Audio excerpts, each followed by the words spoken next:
Dumadami ang problema ni Vice Ganda, mga kotsero. Anong nangyari ngayon? Sinampahan siya ng kasong kriminal sa QC Prosecutor's Office. Ay, my goodness, mga kotsero. Pag-usapan natin ito maya-mayang konti lang. Pero bago natin gawin yan, as usual, tayo po muna ay magbabate sa ating mga kaibigan sa Sendwave. Okay, kung kayo po ay nasa US, UK, Canada, Italy, France, Spain, Ireland, and Belgium, ay pwede na po ay magpadala na inyong mga remittances sa Pilipinas sa pamamagitan po ni Sendwave. Ang gagawin nyo lang ay download ng Sendwave app at ilagay nyo po yung bank account details sa app. At pwede na po ay magpadala sa GCash, sa mga bangko at sa iba't ibang mga pawn shops din sa Pilipinas. At kapag gagamit nyo po ang promo code na Coach Jarrett, ay may karagdagan pa po kayong makukuhang $20 free credit. Kaya gamitin na mo si Sendwave for all of your remittance needs. Okay. Game. Ito na nga, nadadagdagan ang mga problema ni Vice Ganda, mga kotsero. Dahil lang dito sa nangyari na, yung nangyari pa rin na dilaan ng daliri dito sa Showtime. Kasi naman sila yung nagpapalala ng sarili nilang problema. Tignan nyo, ito, balita kahapon. Vice Ganda at Ayon Perez sinampahan ng kasong kriminal sa QC Prosecutor's Office. Ayan na nga ba sinasabi natin, no? Kasong kriminal ang isinampa ng kapisanan ng social media broadcasters ng Pilipinas. May ganito pala. Ba't hindi kami na-inform neto? Anyway. Laban sa TV host, comedian na si Vice Ganda at ang partner nitong si Ayon Perez. My goodness. Palala itong nangyayari ito kay Vice Ganda. Ayon sa abogado ng grupo na si Attorney Mark Tolentino, paglabag sa cybercrime law. Ay, my God, cybercrime. Ang isinampa laban sa dalawa. Tumanggi naman munang magbigay ng karagdagang detalye ang nagreklamong grupo kaugnay sa dahilan ng pagsasampa ng kaso. Sasagutin umano ang lahat ng tanong sa gaganaping press conference ng grupo sa Miyerkules. So today ang press conference mamaya. Samantala, nitong weekend ay ito nga, yung kay yung kay Juan Ponce Enrile. Meron na tayong video dito, okay na to. Pero ito yung nakakagulat, no? Yung bigla silang kinasuhan. Si Vice Ganda at si Ayon Perez. Weird, no? Grabe, palala ng palala, guys, eh. Sino?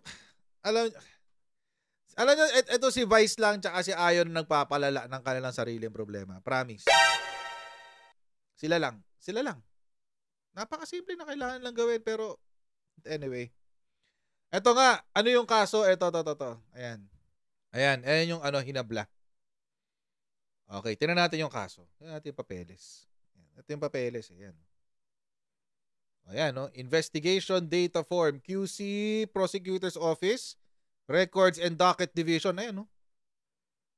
Tinanggap ng 12:02 p.m. 12:02. Okay. Ayan, no? Vice Ganda and Ayon Perez. Ayan ang nga ba sinasabi natin.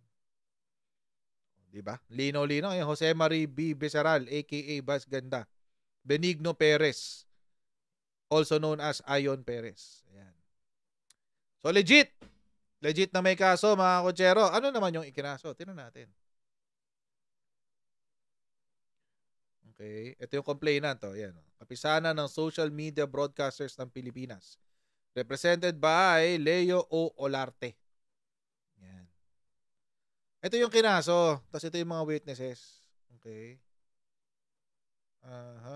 Okay. Mga taga-Fairview. Ayan.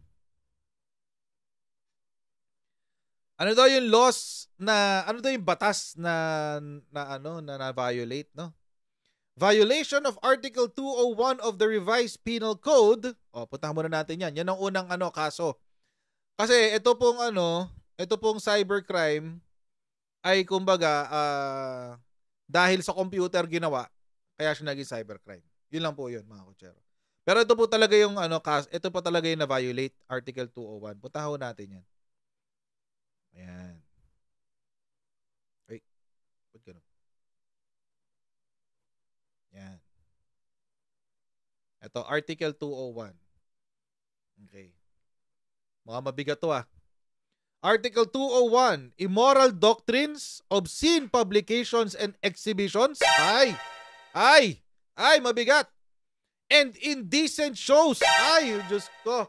My goodness. Pasok na pasok ah. The penalty of prison mayor or a fine ranging from 6,000 to 12,000 pesos or both, such imprisonment and fine shall be imposed upon. Prison mayor. 12 years? Tagal ah. Mukhang mabigat-bigat tong kinasa sa inyo. Vice, tsaka yun. May kulong na 6 to 12 years or a fine of ito masyadong magaan tong 6 to 12,000 pesos. Barya lang kay Vice Ganda yan. Wala yan. Pero ang mabigat dito yung kulong eh. 6 to 12 years, prison mayor. Bakit daw pumasok sa Article 201 mga konsyero? Ito ho kasi. Ano ho ba yung mga offenses na nasa ilalim ng Article 201? Those who shall publicly expound or proclaim doctrines openly contrary to public morals. Medyo generic to. Medyo masyadong general tong contrary to public morals. The authors of obscene literature published with their knowledge in any form. The editors publishing such literature and the owners, operators of the bookstore or other establishments selling the same. Ito pang libro. Yan, yung mga nung panahon ni Marcos, ito yung mga panahon nung tatay sa Apolacay. Syempre, bawal yung mga playboy, yung mga ganyan. So, ito yun. Obscene literature. Next, those who in theaters, fairs, cinematographs, or any other place, so anything na pinapalabas sa sinihan, cinematographs, or pwede rin papasok din dito yung TV, shall exhibit indecent or immoral plays, scenes, acts, or shows, including the following. Ayun. So mga kotsero, anything that is indecent or immoral act or show, kasama ito. So hindi po ito ang qualification guys ha. Mga kotsero, hindi po ito ang basehan kung ano yung indecent at immoral. Itong A to G. Kasama lang ito. So kahit ano na indecent or immoral, including the following. Okay, siyempre yung sa subversion, so mga NPA yung gumagawa niyan. Films which tend to undermine the faith and confidence of the people in the government. Minsan, gumaganto si Vice Ganda, mga kotsero. Minsan. Diba? Merong mga bira-bira yan sa gobyerno. Yan, minsan. Kaya nga actually marami na turn off kay Vice kasi masyado siyang naging mapolitika. Tapos, glorify condones crimes. Hindi naman ganyan yun. Violence. Ito, posible to. Films which serve no other purpose but to satisfy market for violence, lust, or pornography. Hindi naman. Hindi naman lust and pornography yung Showtime. Hindi naman. Bastos lang talaga sila. Ay, nako. Baka dito pumasok yan. Good customs. Good customs yan, guys. Sa letter G. Films contrary to law, public order, morals, good customs, established policies, lawful orders, decrees, edicts, and any or all films which in the judgment of the Board of Censors or MTRCB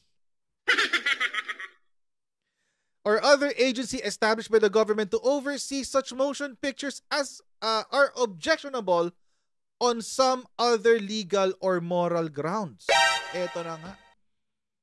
Alam nyo, dahil naglabas ng suspension or ng decision na sususpindihin ang Showtime,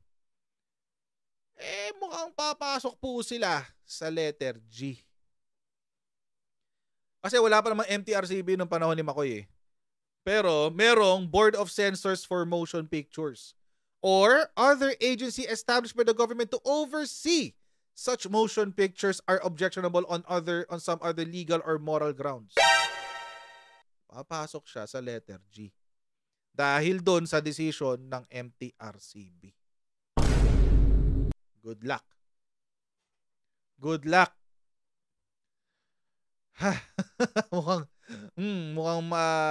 mukhang delicads, mga kochero. Delicads. Si Vice ganda dito.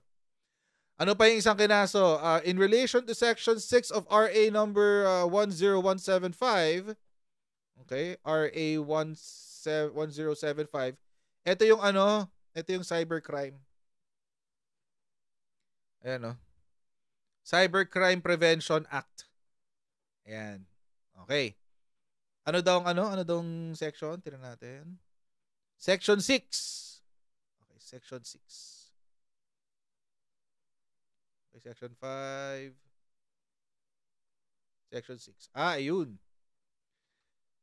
Hay. Ito yung sinabi nilang provision or legal basis nila. All crimes defined and penalized by the revised penal code,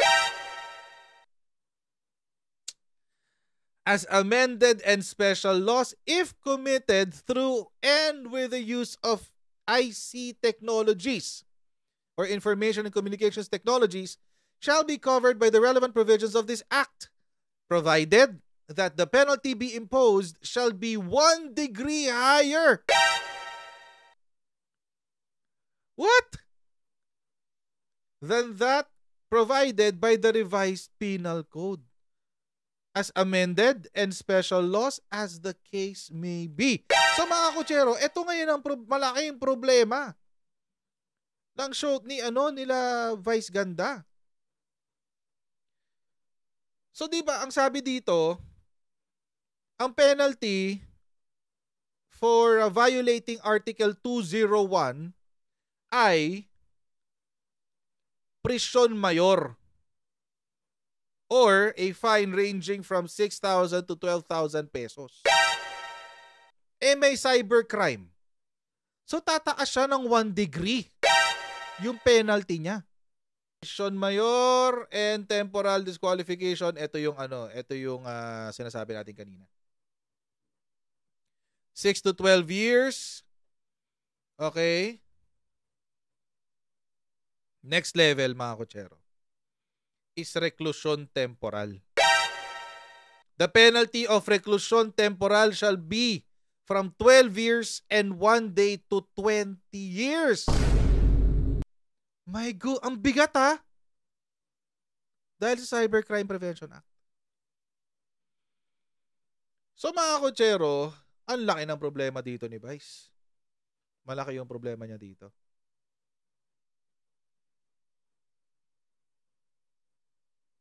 Prison mayor, 6 to 12 years. Next is reclusion temporal, 12 to 20 years.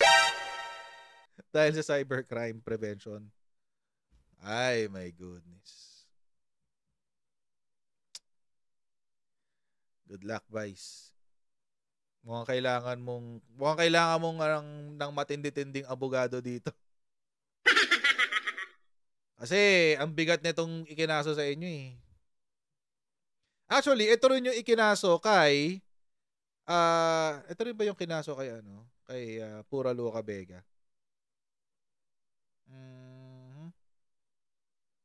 Parang ito rin yata yun kay Pura Luca Vega. Ito yata, ito sa Public Order, Morals and Good Customs yan sigurado. Pero mas kita ito kay kay Vice Ganda. Bakit? Kasi meron siyang suspension na decision from Board of Censors or any other agency established by the government. Mukhang kailangan na matindi-tinding abogado ni Vice Ganda dito. Bigat, ang bigat ng final sa kanya. Mabigat. Yung penalties pala. Mabigat yung penalties. Pero alam niyo mga kochero, nagsalita rin si Chair Lala kanina. Kahapon din pala. Vice at Ayon, makakatulong ang sorry. Makakatulong daw ang sorry. Sabi. Ayan. Sabi ni Chair Lala Soto. Ito rin yung tanong.